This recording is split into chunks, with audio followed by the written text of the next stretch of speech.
Okay, for those people who really want to have something special, we've put together a Cellar selection of some of our favorite wines from around the world. And these are a set of 6 reds, and we're off to Australia and we're going to taste initially Groom Shiraz.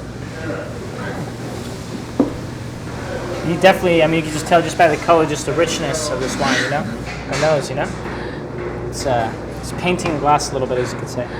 The thing I like about this, I mean, Barossa produces, you know, an immense range of Shirazes, but there's so many of them either overly jammy or overly, you know, eucalypt.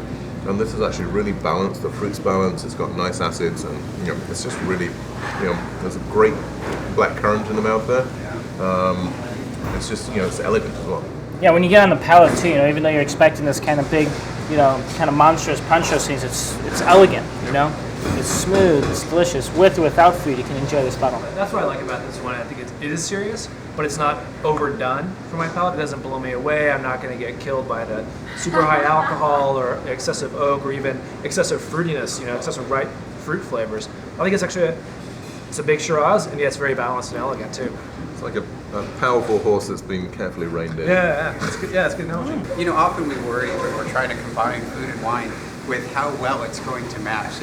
This is like a safety wine. If you've got something you're like, wow, this is ribs, this is bold, I'm not sure if my Pinot Noir is going to work with this. Well, you reach for a wine like this, and you're going to make everyone happy, and you'll be able to taste the ribs, and you'll still be able to taste the wine. I also think I think that's right. You're going to make everyone happy. This is a crowd-pleasing wine. People are just going to love it. It's just going to be something they're going to just respond to immediately and really react to the flavors.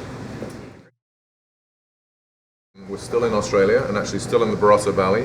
Ironically, another former winemaker of Penfolds Grange, this time a long-term one. John Duval is probably the most famous winemaker of Penfolds, the head at the helm for 26 years. And this is his own winery, which he started when he left Grange. And this is a GSM, a Grenache, Syrah Mourvedre blend. And again, more in that elegant style. So what we're trying to do here is create wines which are great food wines and are not sort of just overpowering in the wine, in their mouth, and this is a great example of that. So let's taste away. This is truly impressive, and I think a real testament to clearly John Duval's experience and to the price point that he's able to deliver a wine like this. $30. I'm absolutely slathering to have some lamb with this though. Yeah. Anyone other thoughts? This is a lot more of a turkey wine than the previous one. It's just a lot more of a game wine for me, you know? It's like, this isn't a meat-driven wine. It's too elegant for that. I think, you know, a steak over barbecue and those things, really grilled those things, could overpower this wine. You know, this is a wine of elegance. So, absolutely. Even you have those little lamb lollipops. I mean, you could actually have those and just, you know, people drinking a glass of this. And just like, suck them off and, this will be perfect. You want to open something for just anybody that comes, and want to have something that's a little more of a higher end wine, but not quite breaks the bank. This is a perfect choice for that. It's an impressive one. Okay, we are back in the United States here and on to Sonoma. This is a great Zinfandel from Bucklin, Old Hill Ranch. And the thing I like about this wine is, I mean, again, just like we've been talking about a lot of the wines, you know, Zins can be so over-alcoholic and overpowering and so heavy, and actually, you know, I think this is, again, a restrained effort for Zinfandel, and it's got some good acids in there, and it's actually a great food-worthy wine. What's really nice about a wine like this is, even though it has the good richness that I would like to see from a California Zinfandel, it does still finish up a little bit brighter and fresher and kind of tangy on the back end. So I know there's room for the food to come in, and I can keep going bite for bite, bite for sip, and still be able to taste both the food and the wine. It reminds me of actually an English dessert of summer pudding, where you get that mix and mash of almost baked fruits in there, and you get that sharpness, that sort of which you want to cut with something with a little grease, So I mean, when I think of food with this, I mean, definitely it's it can really cope with some rich foods, and I mean, this could be pork, it could be a braised pork, or it could be a slow roasted pork or something like that. This would go well with Chinese food. And not too many red wines can really stand out to that. Yeah, I think we chilled this down a little bit too. I think it actually really responds to the lower temperature. I think it kind of brightens up the flavors and makes the whole thing sing a little bit more for my palate.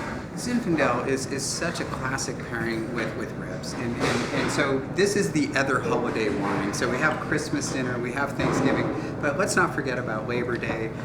Let's not forget about Memorial Day. When we're out there, we're doing the barbecue. The great news about Zinfandel is to get it really good when you don't have to spend that much money. It's our great all-around American wine, and there still is incredible values out there, and I think this is a classic example. Next, we're off to Spain, and the Priorat is a region, the south east of Spain, this insane mountainous region with super steep vineyards where the vines literally like cling onto their own little mini terrace, and the yields are appallingly low. But it produces immense wines from Carignan and Grenache and other local grapes. So let's have at it. I think the nose on this thing is just gorgeous. I just can't get enough of this nose. It has a dust and leather and yeah, the all those leather different qualities. is just killer. It says history. I mean, it really does. It tells you where it's come from. Well, it tastes like it. It tastes great.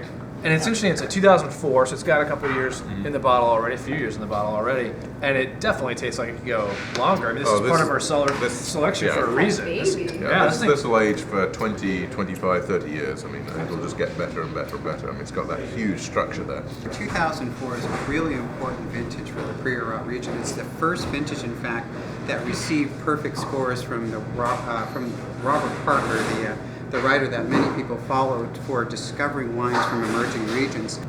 So if we're going to serve this with dinner, how are we treating it? We're going to decant this thing for a little while, probably? Decant for at least 3 hours. For a while. So open this in the afternoon, well before your guests show up. And then what's going to be on the table with this wine? This is something where I take very high quality, high marbleized steak, and not much else on that plate.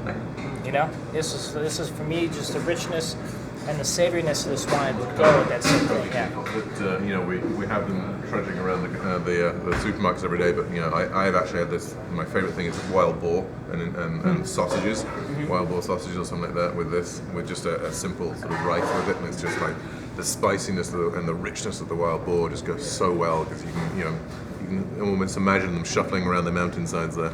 Yeah.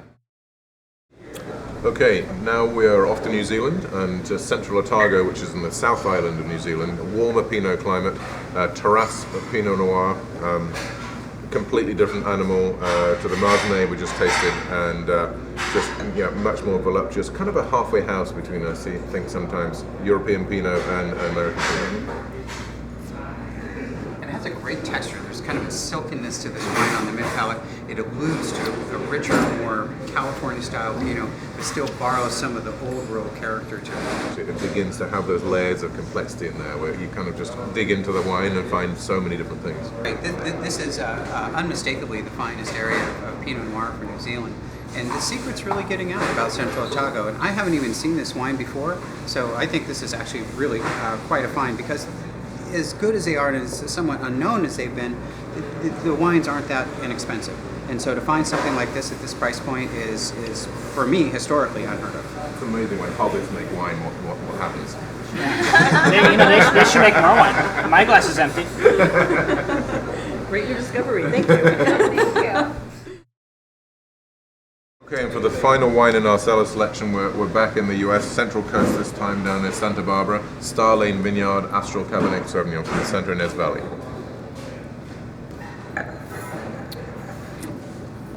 It's an opulent wine. It feels like the Emperor's new cloak. What's impressive is that this is a 2005 Cabernet, and we don't usually have the luxury of having a proper, structured, high-quality Cabernet aged to the right point before we drink it. And I think in this case we have that advantage.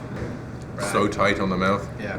But I think like all these wines in the cellar collection, whilst they're all have the ability to drink now, this is a great exploration in wines that you may want to buy a case of and lay down for a little while and drink over a number of years. So they all have the ability to age.